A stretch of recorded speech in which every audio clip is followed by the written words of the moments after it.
Good afternoon everyone. Today हम start करने वाले हैं कैपिटल बजटिंग डिसीजंस। ठीक है, फाइनेंशियल मैनेजमेंट में आप लोगों को सबको पता है कि क्वारंटीन टाइम चल रहा है, एवरीवन इज़ फ्री, क्लासेस नहीं हो रही हैं, तो ऑनलाइन क्लासेस के लिए ये सबसे अच्छा ऑप्शन है। आप लोग ऑनलाइन क्लासेस के थ्रू पढ़ सकते हैं, ऑनलाइन वीडियोस के थ्रू पढ़ सकते हैं। Today I will going to start capital budgeting decision. So capital budgeting decision होते क्या है, पहले उसे बताने से पहले मैं आपको बताती हूँ। देखिए, टू टाइप्स ऑफ प्रोजेक्ट्स होते हैं, एक तो शॉर्ट टर्म प्रोजेक्ट्स होते हैं, एक लॉन्ग टर्म प्रोजेक्ट्स होते हैं। ठीक है, short term projects and long term. Short term with in 1 year आपके फिनिश हो जाते हैं,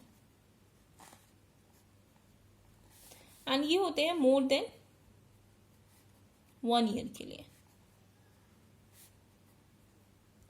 जो शॉर्ट टर्म प्रोजेक्ट्स होते हैं, हमारी इतनी ज़्यादा इन्वेस्टमेंट भी नहीं होती है। शॉर्ट टर्म प्रोजेक्ट्स में हमारी इन्वेस्टमेंट कम होती है as compare to long term projects. Long term projects में हमारी जो इन्वेस्टमेंट होती है वो ज़्यादा होती है। ठीक है, अगर हम तो इसी वजह से जो इनका रिस्क होता है लॉन्ग टर्म प्रोजेक्ट्स का, वो क्या होता है, ज़्यादा होता है as compare to short term projects.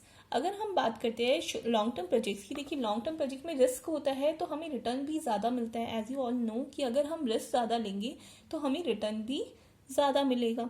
ठीक है, तो जब रिटर्न ज़्यादा मिलता है तो हमारी जो वैल्यू ऑफ द फर्म, जो वैल्यू होती है फर्म की, वो इंक्रीज़ करती है। जब value of the firm increase करती है तो हमारे जो शेयर होल्डर की वैल्यू होती है, वेल्थ जो होती है, वो मैक्सिमाइज होती है। And that is the goal of the financial management. As you all know कि हमारा जो गोल होता है फाइनेंशियल मैनेजमेंट का, वो क्या होता है, wealth maximization of share holders.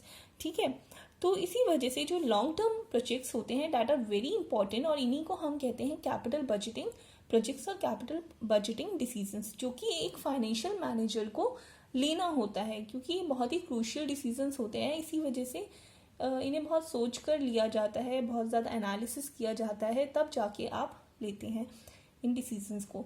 अब देखिए, हमारे पास रिसोर्सेज भी बहुत लिमिटेड होते हैं। कंपनी के पास रिसोर्सेज मीन्स आपके पास जो मनी होती है दैट इज लिमिटेड। आप हर प्रोजेक्ट में इन्वेस्ट नहीं कर सकते, and you have to choose the profitable one, है ना। आपको सबसे ज़्यादा प्रॉफिटेबल वन प्रोजेक्ट को चूज करना पड़ेगा। ठीक है, इसी वजह से आप इसमें एनालिसिस करते हैं। एक फाइनेंशियल मैनेजर डिसाइड करता है कि हमें कौन से प्रोजेक्ट को सेलेक्ट करना है और कौन से प्रोजेक्ट को सेलेक्ट नहीं करना है। अब फर्स्टली हम ये पढ़ेंगे कि ये जो प्रोजेक्ट्स हैं, ये जो लॉन्ग टर्म प्रोजेक्ट्स हैं, ये हमारे लिए इतने इम्पॉर्टेंट क्यों हैं। ठीक है, तो फर्स्ट इसमें जो पॉइंट है, पहले हम डाल देते हैं importance of capital budgeting decision, और इन्हें हम इन्वेस्टमेंट डिसीजन भी कहते हैं।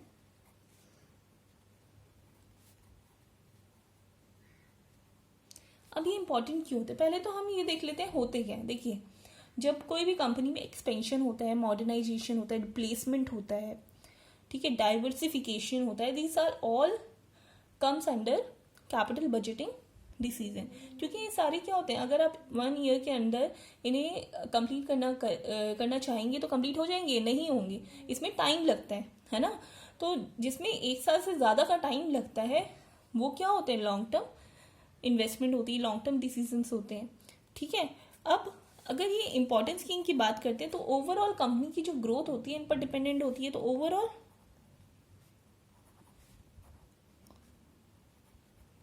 ग्रोथ ऑफ फर्म, तो ओवरऑल ग्रोथ ऑफ फर्म जो होती है dependent on this capital budgeting decision, इसलिए इंपॉर्टेंट होते हैं।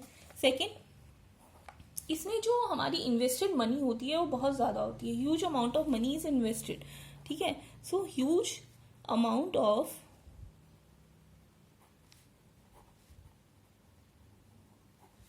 Is invested.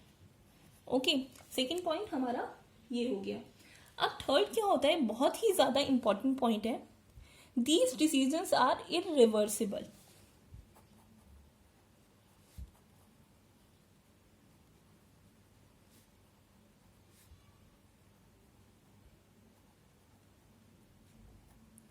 अब इरिवर्सिबल का मतलब क्या होता है? इरिवर्सिबल क्या है? जिसको हम रिवर्स बैक नहीं कर सकते।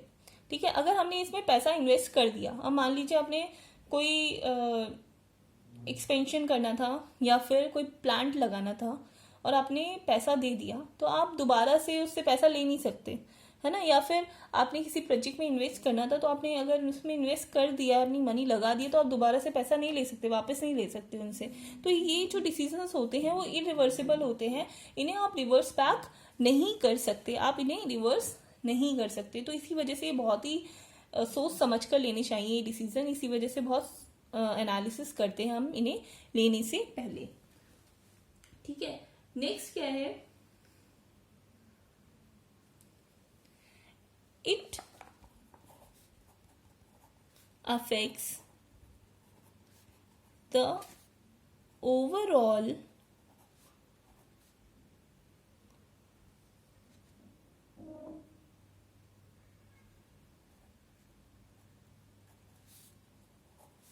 Risk of the firm. कि ये जो, अगर मान लीजिए आपने बहुत ही ज़्यादा रिस्की प्रोजेक्ट में इन्वेस्ट कर दिया, मान लीजिए आपने एक ऐसी कंपनी खरीद ली जो बहुत ही घाटे में चल रही थी, तो इससे आपका रिस्क क्या हो जाएगा? बढ़ जाएगा फर्म का। और ऐसे ही अगर मान लीजिए आपने कोई बहुत ही अच्छी कंपनी खरीदी या बहुत, और आपका प्रॉफिटेबल चल रहा है, मतलब आपका जो ओवरऑल रिस्क होता है वो भी इन डिसीजंस पे डिपेंड करता है। तो दीज आर द पॉइंट्स। इन्हीं वजह से क्या होता है, हमारी ये जो लॉन्ग टर्म डिसीजंस होते हैं, ये जो कैपिटल बजटिंग डिसीजंस होते हैं, they are very important for the financial point of view for the company. Okay, now हम पढ़ेंगे बहुत ही ज़्यादा इम्पॉर्टेंट, जो कि एग्जाम पॉइंट ऑफ व्यू से भी बहुत ही ज़्यादा इम्पॉर्टेंट है, कैपिटल बजटिंग टेक्निक्स। अब देखिए, हम बहुत सारी डिफरेंट टेक्निक्स यूज़ करते हैं। एक financial manager different type of techniques use करता है, so that he can analyse which project is better for his firm. ठीक है, कौन सा ज़्यादा बेनिफिशियल है, कौन सा ज़्यादा प्रॉफिटेबल है, उसके लिए सर्टेन टेक्निक्स यूज़ की जाती हैं। ठीक है, और आपने लास्ट क्लास मेरी देख ली होगी, मैं आपको लिंक प्रोवाइड कर दूंगी टाइम वैल्यू ऑफ मनी का।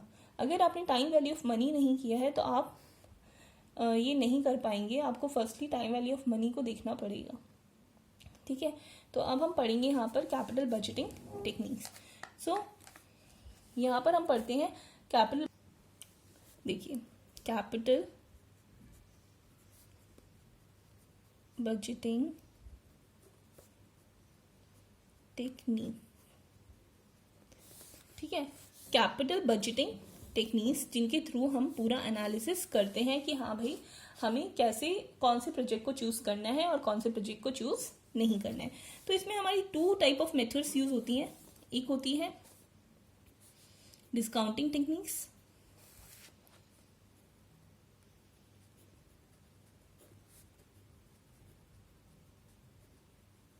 और एक होती है आपकी नॉन डिस्काउंटिंग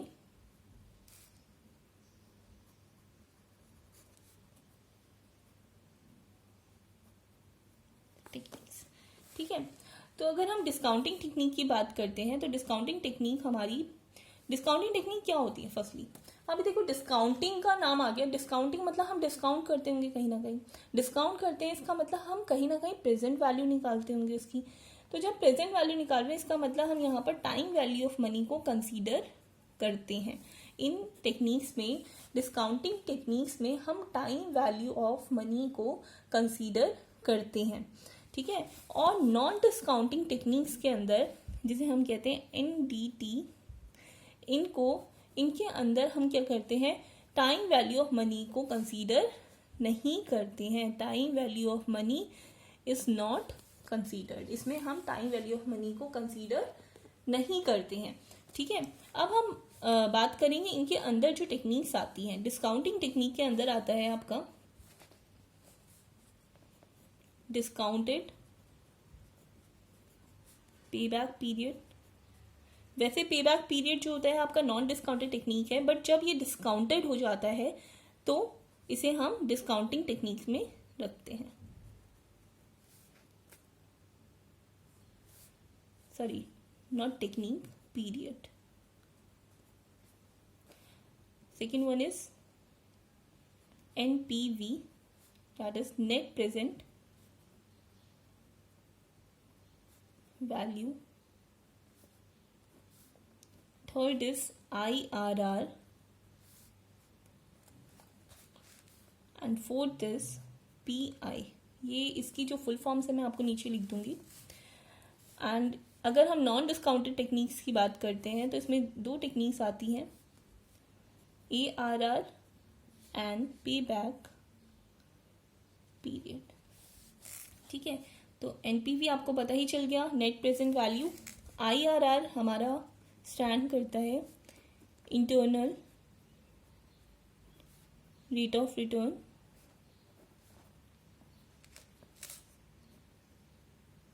जिसे हम इकोनॉमिक रेट ऑफ रिटर्न भी कहते हैं। ठीक है क्लास। एंड नेक्स्ट है आपका PI, जिसे हम कहते हैं प्रॉफिटेबिलिटी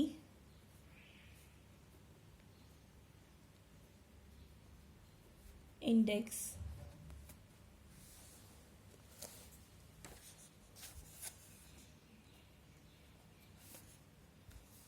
और इसे हम बेनिफिट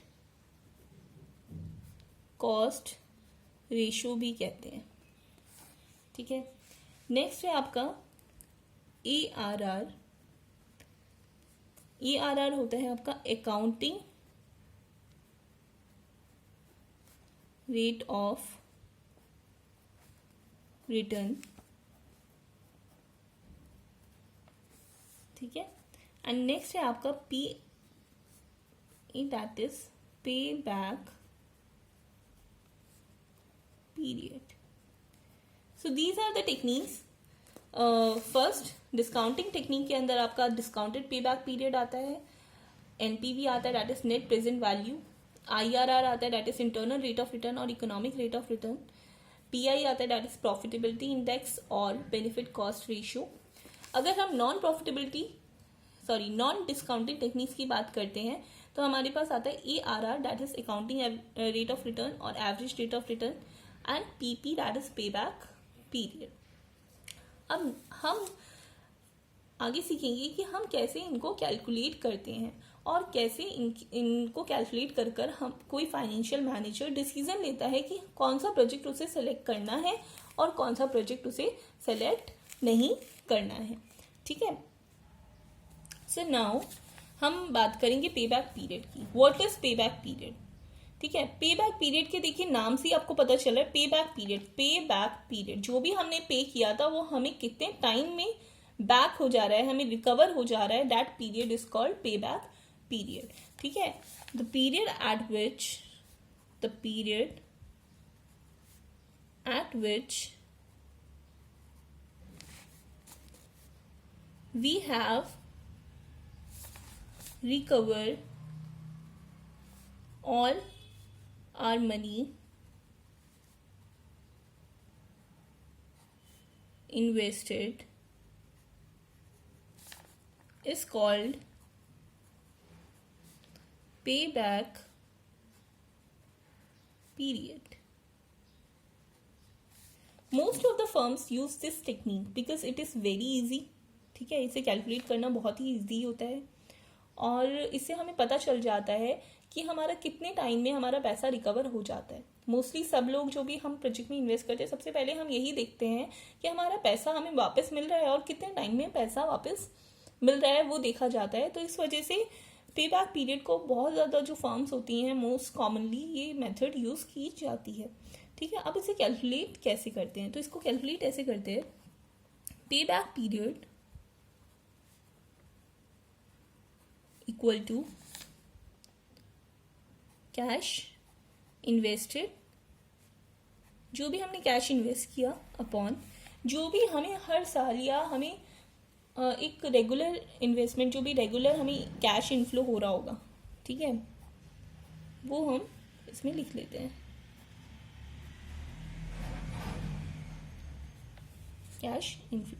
अगर for example if we have invested 2 lakh rupees in a business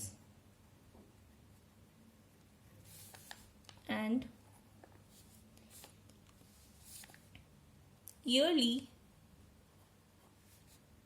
cash inflow is 20,000 rupees. Then find out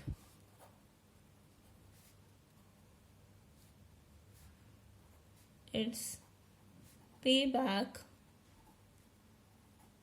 period. ठीक है, हमें पेबैक पीरियड फाइंड आउट करना है. तो हम कैसे फाइंड आउट करेंगे? जैसा कि मैंने आपको फॉर्मूला बताया था, PP equal to cash invested. हमने मनी कितनी इन्वेस्ट की थी? 2 लाख अपॉन 20,000.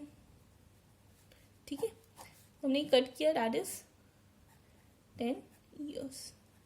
तो हमारा 10 ईयर्स में पैसा वापस मिल जाएगा. तो ये 10 ईयर्स हमारा क्या होगा? पे बैक पीरियड. अब यहाँ तो हमने बात की रेगुलर कैश इनफ्लो की, है ना. आप कहेंगे मैम हमेशा ज़रूरी थोड़ा ना है हमें हर साल 20,000 ही मिले, ये तो अलग अलग वैल्यू भी हो सकती है. जी हाँ, अलग अलग वैल्यू हो सकती है. तो हम उस केस में कैसे कैलकुलेट करेंगे मैम? तो हम इस केस में ऐसे कैलकुलेट करेंगे. देखिए, हम एक और एग्जाम्पल लेते हैं. एग्जाम्पल, मान लीजिए that we have invested 2 lakh ही हमने इन्वेस्ट किया. ठीक है, बट हमारे पास जो मनी आ रही है फर्स्ट ईयर में, जो हमारे पास मनी आ रही है, जो फर्स्ट ईयर में हमें मनी मिल रही है वो है हमारी 20,000. सेकेंड ईयर में 50,000. थर्ड ईयर में 50,000. फोर्थ ईयर में 70,000.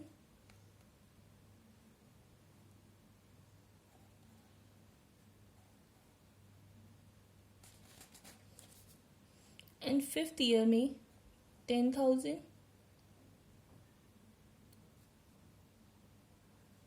ऐसे हम कर लेते हैं 10,000. एंड सिक्स ईयर में हमारा हो गया 20,000.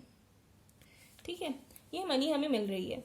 फर्स्ट ईयर में 20,000 मिला, सेकेंड ईयर में हमें 50,000 मिल रहे हैं, तीसरे साल में हमें 50,000 मिल रहे हैं, चौथे साल में 70,000 मिल रहा है, पांचवें साल में 10,000 मिल रहा है और छठे साल में हमें 20,000 मिल रहा है. हमें क्या फाइंड आउट करना है?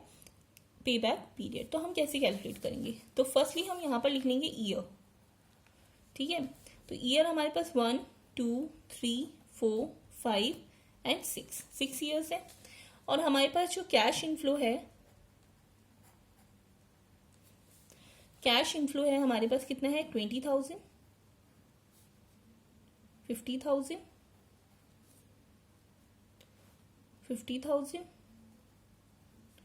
70,000, 10,000 एंड 20,000.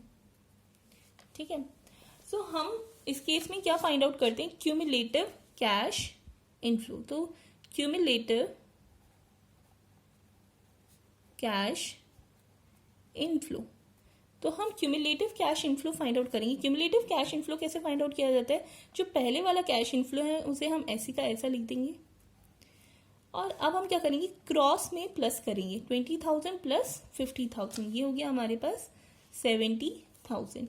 अब हम 70,000 प्लस 50,000 1,20,000.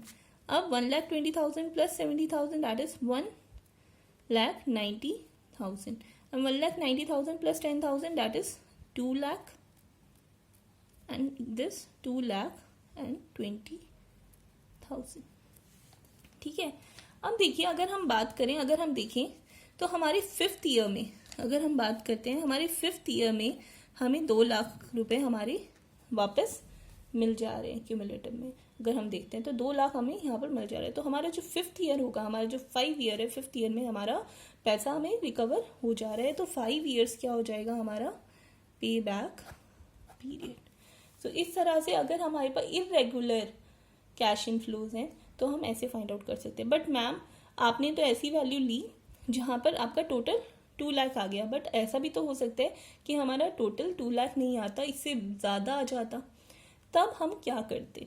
तो इसके लिए हम एक और एग्जाम्पल लेते हैं. ठीक है, देखिए थर्ड एग्जाम्पल है, मान लीजिए हमारा जो कैश आउटफ्लो और मनी इन्वेस्टेड, जो हमने मनी इन्वेस्ट की, इज 3 लाख, ठीक है। और हमारे पास जो ईयरली पैसा आ रहा है, मान लीजिए ईयर, और यहाँ पर हम लिख लेते हैं कैश इनफ्लो। हमारे पास जो ईयरली पैसा आ रहा है, फर्स्ट ईयर में हमारे पास जो पैसा आया दैट इज 40,000, सेकेंड ईयर में 50,000, थर्ड ईयर में 70,000, फोर्थ ईयर में 50,000, फिफ्थ ईयर में 1 लाख, ठीक है। हमारे पास इतना पैसा आ गया, ठीक है। अब हमें कैलकुलेट करना है कि हमारा पेबैक पीरियड क्या होगा इस केस में, ठीक है। तो इसके लिए भी हम सेम टेबल बना लेते हैं अपनी, ईयर, ठीक है, 1 2 3 4 5, ठीक है। और यहीं पर हम कैश इनफ्लो लिख लेते हैं अपना। कैश इनफ्लो हमारा क्या हो गया, 40,000, 50,000, 70,000, 50,000 एंड 1 लाख, ठीक है। अब वही क्यूमुलेटिव हम फाइंड आउट करते हैं, क्यूमुलेटिव कैश इनफ्लो। तो ये हो जाएगा 40,000, और फिर से हम इन दोनों को प्लस करेंगे तो क्या हो जाएगा 90,000, फिर क्या हो जाएगा हमारे पास 1,60,000। अब इन दोनों को प्लस करेंगे 2,10,000, और इन दोनों को हम प्लस करेंगे 3,10,000। बट हमें तो रिकवर करना था 3 लाख, और यहाँ पर जो रिकवर हो रहा है वो तो 3,10,000 हो रहा है मैम। तो हमें तो हमारा तो क्या, हम कैसे निकालेंगे पे बैक पीरियड? तो हम इसमें यूनिटरी मेथड का यूज़ करते हैं, जो कि आप लोगों ने शायद 7th-8th क्लास में पढ़ा होगा, ठीक है। If the value of 1 mango is this, so 12 mango की वैल्यू कितनी होगी, है ना। तो ये उनका प्राइस कितना होगा, तो ये हम उसी यूनिटरी मेथड से सॉल्व करके निकालेंगे, ठीक है। अब देखिए हमारे पास, अगर हम इन दोनों के बीच में देखें, हमारे पास 1 ईयर का टाइम था। 1 ईयर में मंथ्स होते हैं 12 मंथ्स, तो 12 मंथ्स में हम कितना रिकवर कर रहे हैं, 1 लाख रुपी, है ना।